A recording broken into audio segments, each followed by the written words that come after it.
What up, everybody? It's your boy Zach the King up in this motherfucker, man. Now, if you've been watching any of my other videos, you know that I gave y'all a story about how I dropped out of high school, and that was the best decision I ever made. So let me follow that video up with what happened next after high school. I went to Y.C.P. What is Y.C.P?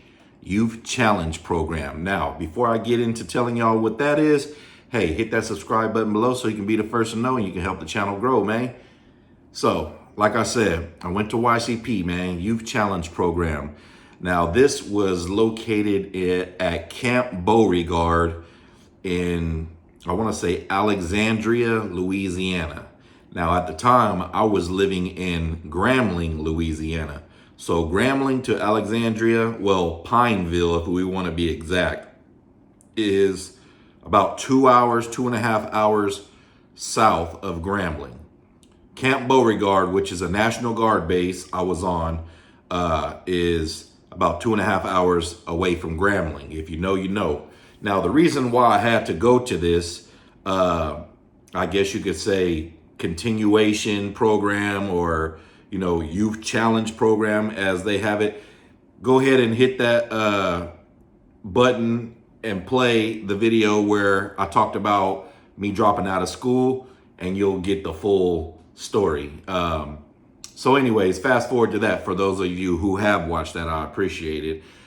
So I go to Youth Challenge Program, all right? Now, this was like a military style based program for all of the children, all of the young adults in Louisiana who just were misfits. That's what we was. You know, we couldn't make it in regular school, and you know, they accepted, you know, teenagers from like 15 all the way to 18 maybe, you know what I mean? So pretty much you had to damn near be in your last year of school to qualify for this, if I'm not mistaken. I don't know how it is now, but this is kind of how it was in 2000, the year 2000 when I went. I went January of 2000, and I remember because it was a Sunday, and you know, I was excited, kind of excited to go because it was something new for me. I was gonna meet new people, you know what I mean? And I just was so sick of those racist ass high schools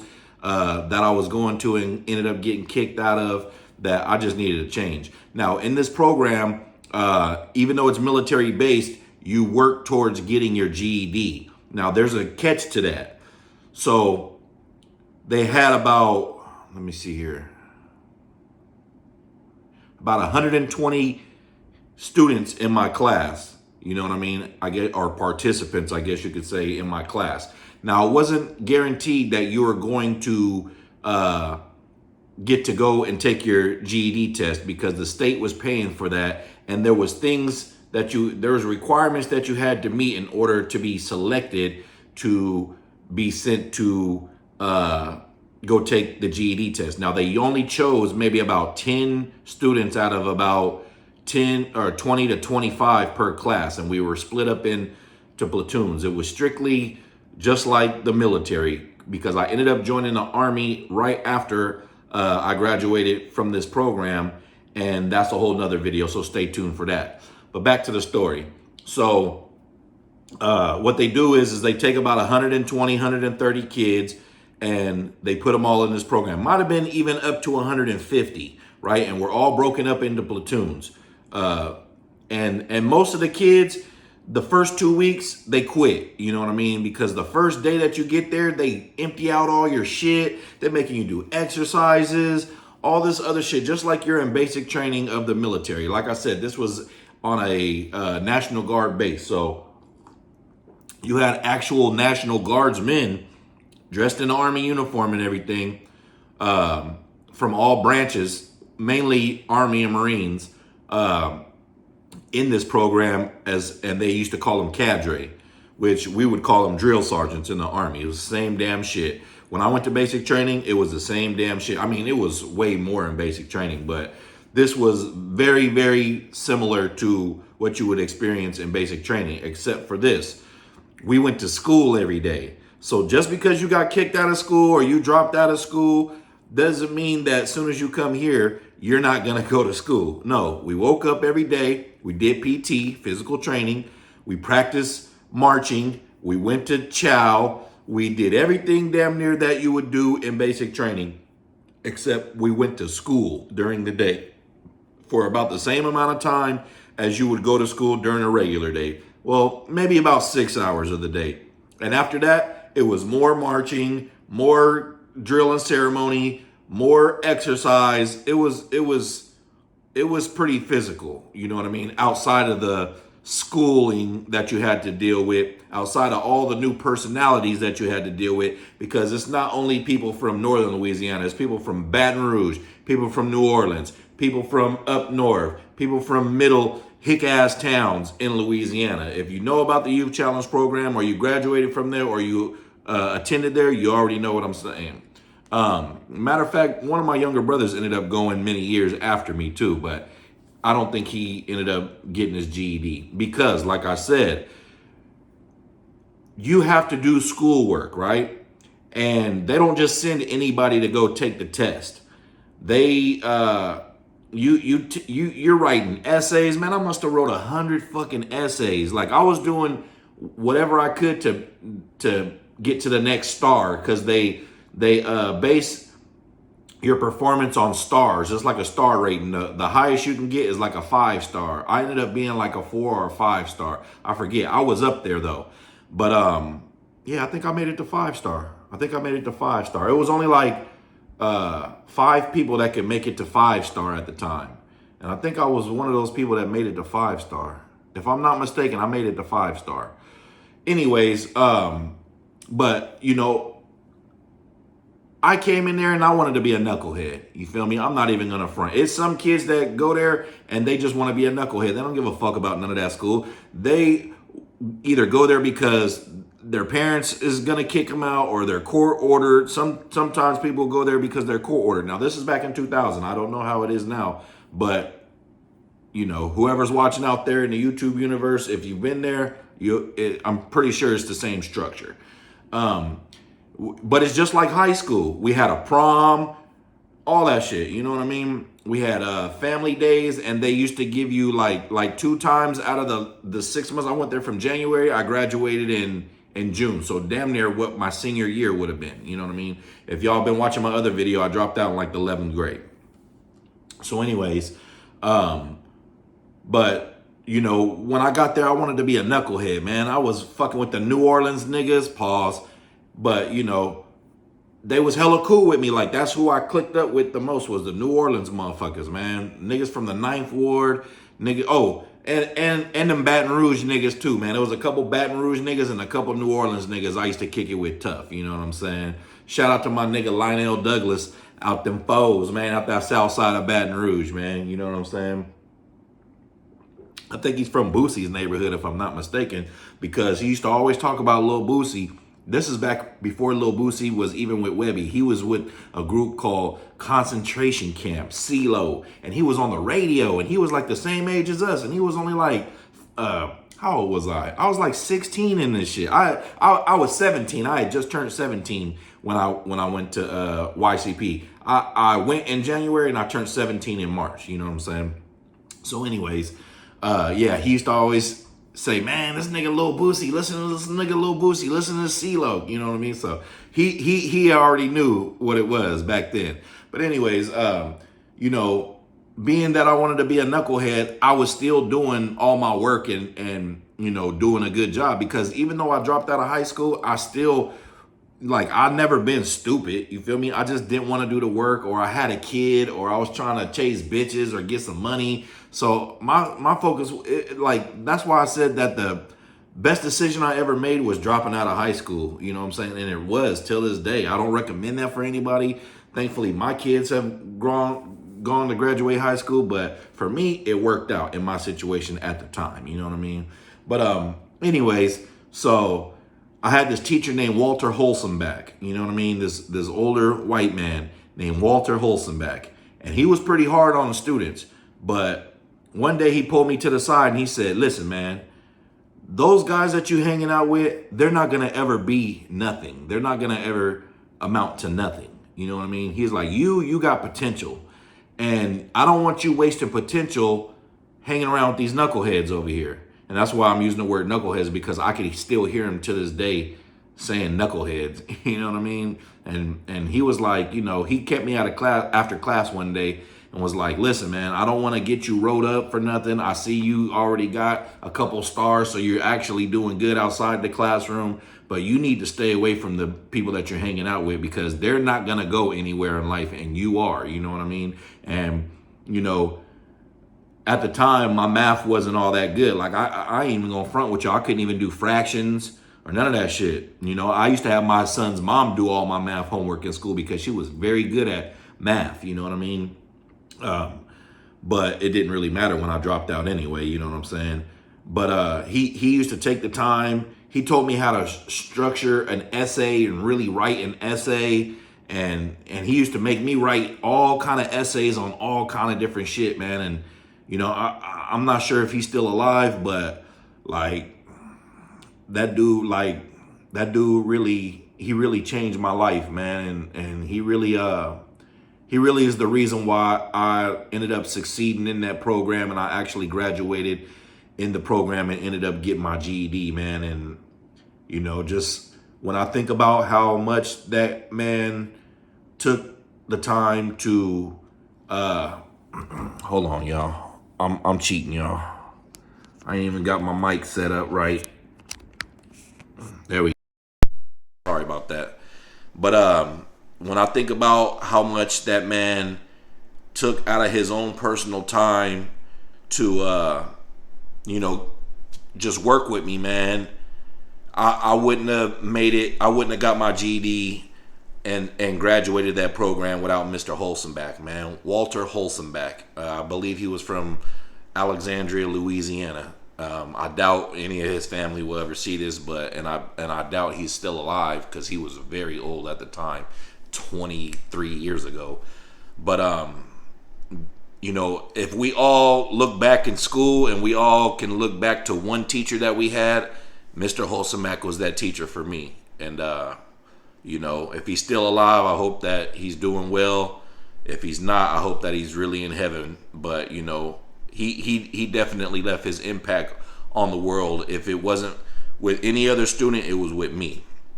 Now in Y.C.P, man, we a bunch of knuckleheads. It's only one platoon of girls, and it's all boys. The rest of the platoons are males. You know what I mean? And man, we used to get into shit. But me, see, I always been the type of motherfucker to hustle. So I'm not sure if this is still around now, but maybe somebody might know. If you're from the Pineville area or the Alexandria area, or just know about Camp Beauregard itself, there used to be a Walmart right outside the gate, right? But now this is a locked post. Like you can't go nowhere. They're doing counts, they're doing checks, they're doing all that shit, right? So anyways, what we used to do, man, is the windows was locked and they was drilled down, so you couldn't even get out, which now when I think about it, that was a fucking fire hazard. You know what I'm saying? But anyways, that's just how it was. You're dealing with a whole bunch of misfit, badass kids who this is their last stop before fucking jail. You know what I mean? So, of course they don't want you doing no dumb shit. You know what I mean? And so, anyways, I was doing dumb shit because, like I said, I was still a motherfucking knucklehead. Even though I was smart and I was excelling in school, I was still a motherfucking knucklehead. So what I used to do, man, is I used to climb up into the rafters of the buildings. You know what I'm saying? They used to have, like, things you can push up and get up into the rafters, and it was like a bunch of wood up there, right? So there was, my boy AJ was on the other building, and he had it wasn't his room, it was another person's room, like right behind him, but they had popped the window open, but they were scary, you know what I'm saying? And what I mean by that is they didn't know what to do with what they had. I wish my window would open. So anyways, I used to crawl my room was in the very, very back. I used to have to get up in them rafters at night and crawl all the way and be as quiet as a fucking mouse all the way down to the bathroom. They had two buildings that were connected by a bathroom, and if you know if these buildings are still there, you'll know exactly what I'm talking about. If I ever go back to Louisiana, I'm gonna go back to Camp Beauregard and talk to them students and tell them about me, my success story, because it is a success story. I'm a Y.C.P success story. You know what I mean? But anyways, I used to climb through the rafters all the way through the bathroom, and it was hot as fuck. And then I would have to, and their room was all the way at the end, and then climb all the way through everybody's room, you know, without making noise, because somebody would tell, until I got all the way down to their room. And then I would open the window, and then we would sneak out and run all the way to Walmart. You know what I mean? Like, bro, Walmart was 24 hours back then. But bro, it was like 2 o'clock in the morning. We'd be all the way in Walmart. Now, we had like one pair of civilian clothes, right? So if you got caught in the Y.C.P shit, your ass was in trouble. But we had civilian clothes. So we would change clothes and walk right on out, you know what I mean, out the gate, and then go to Walmart. And when we went to Walmart, man, we was buying everything. We had people buying us cigarettes. I was buying all kind of candy. I was buying whatever you could sell up in that motherfucker. And then I would put it all in my backpack, and I would come all the way back and climb through the window, break off them fools a little something for let me use their window, and I would climb all the way back through the rafters, all the way through the bathroom, and then all the way back to my room. Bro, that shit used to be like a 3 or 4 hour process. And I say we used to do that shit so late, early in the morning, because there used to be a fucking cadre at the very end of the hall at a desk. But we used to always do it when this black nigga was on the motherfucking on his shift, because I hated that bitch too, and he hated me. I forget his fucking name. But I never did it when Sergeant Styles was on duty, and I never did it when Sergeant George was on duty, because them motherfuckers used to stay up all night. They used to patrol. They were bored, so they kept themselves up, you know what I mean? But this motherfucker would always go to sleep. He would always go to sleep, and sometimes you could hear him snoring all the way down the hall, you know what I mean? But I would always do it. So he had that shit twice a week, and I would do that shit twice a week, come back and just get hella money off of candy, off of fucking honey buns, off of cigarettes. Cigarettes was the main thing that I was getting off. All kind of shit, man. All kind of shit. Niggas had CD players in that bitch, CDs, you know what I mean? All kind of shit. But anyways, so yeah, those were some of the hustles that I used to do, man, up in there. But let me tell you this, right? So there used to be this counselor there. I'm not going to say her name. I'm not going to put her business out there. You know what I'm saying? Because the statute of limitations, I don't know what the statute of limitations are on, right? But I was a nigga who always had counselor meetings, bruh. Like, them niggas used to be like, bro, how do you got so many counselor meetings? Because usually you're only supposed to get like one counselor meeting a week. Bro, I had like 4 out of 5 counselor meetings a week, like for hours at a time sometime. Even my teacher used to be like, hey, man, like, you're always gone from class. Hey, just give me the work. I'll do the work. You know what I mean? I even used to take the homework back to the barracks with me and do that shit, right?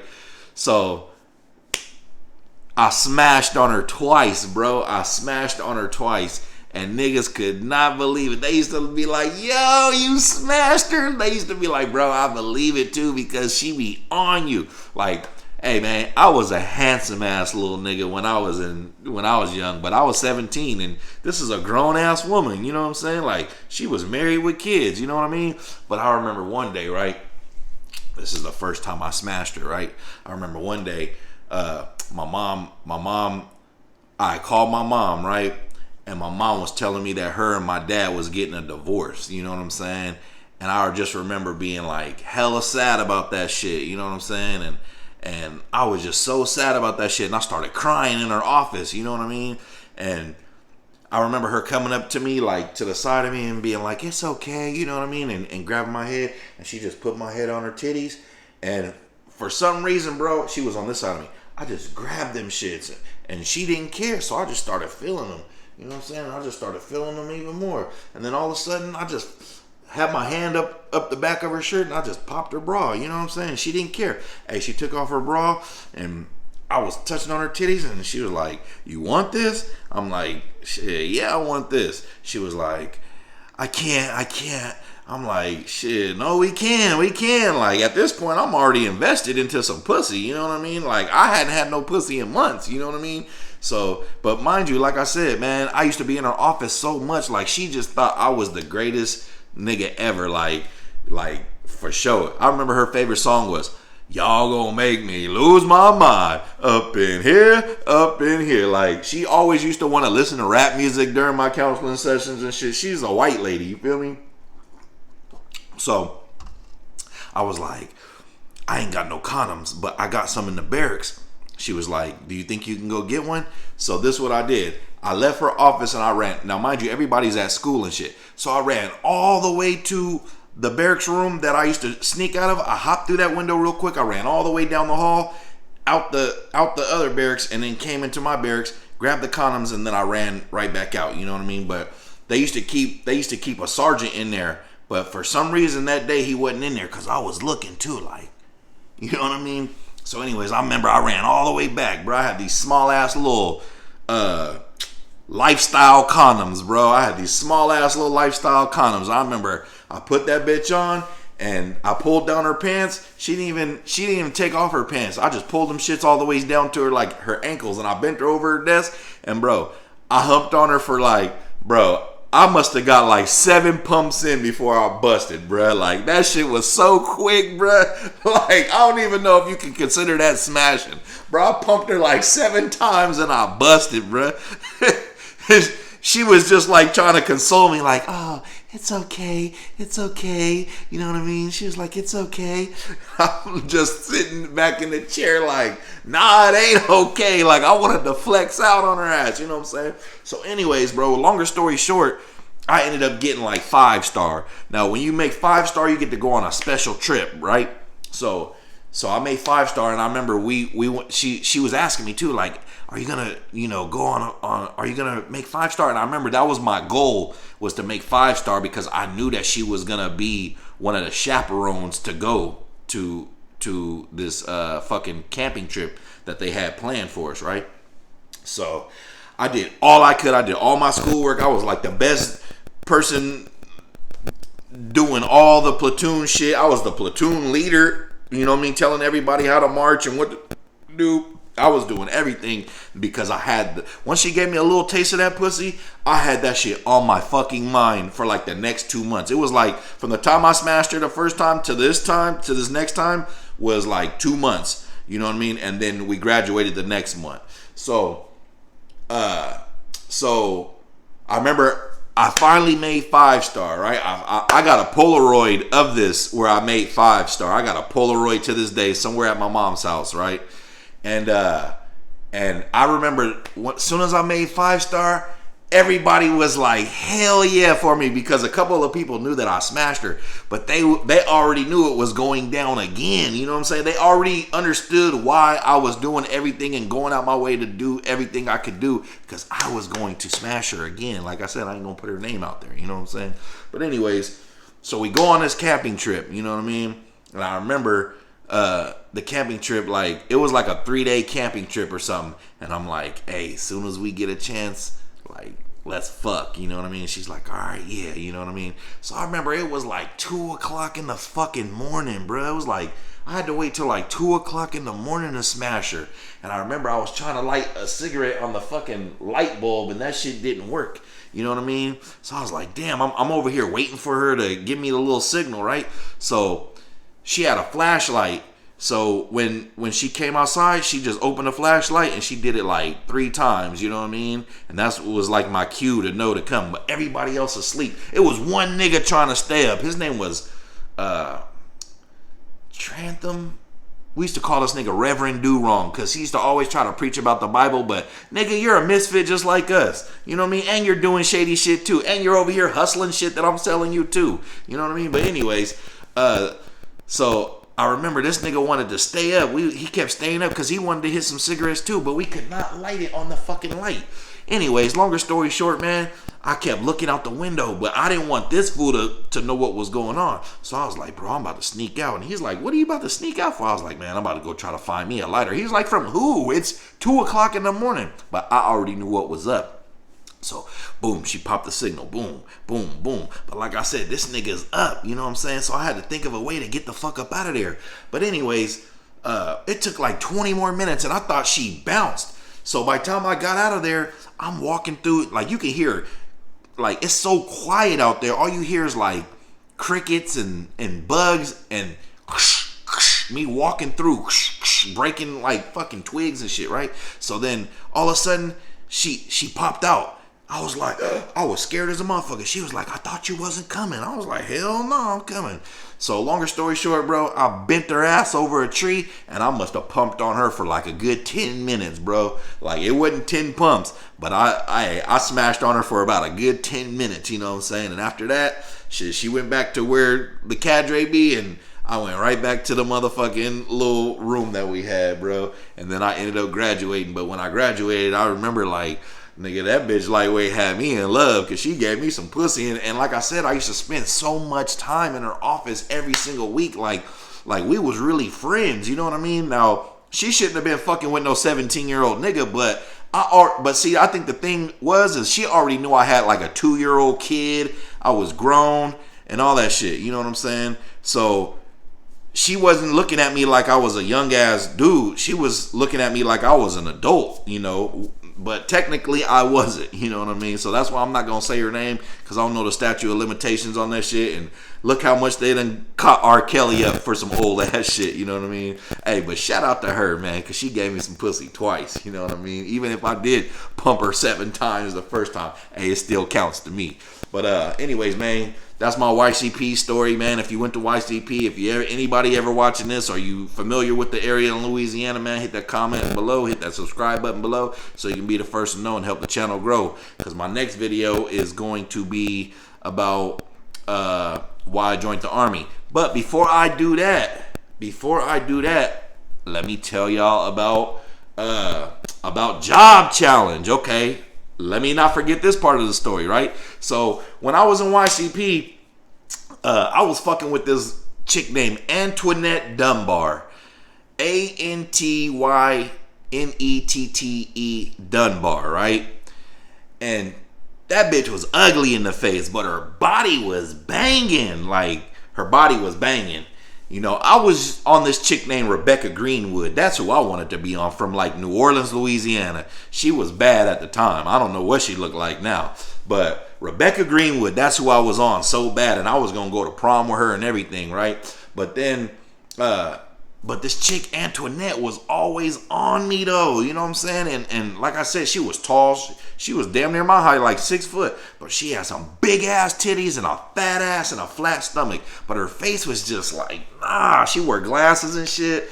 But anyways, man, she wanted me so bad, but I never did nothing with her. I just went to prom with her because it was in my mind that I wanted to smash her, and I knew she was going to Job Challenge. Now, Job Challenge is kind of like, what do they call that? Like Job Corps, right? So after you graduate Y.C.P, I don't think you have to get your GED to go to Job Challenge. But anyways, that's where I got my first job, was Job Challenge, right? And matter of fact, I will save that story for a whole nother video. What happened with Antoinette Dunbar, what happened in Job Challenge, and that situation is what made me finally go to the Army. So hit that subscribe button below so you can be the first to know and help the channel grow, and stay tuned. It's King.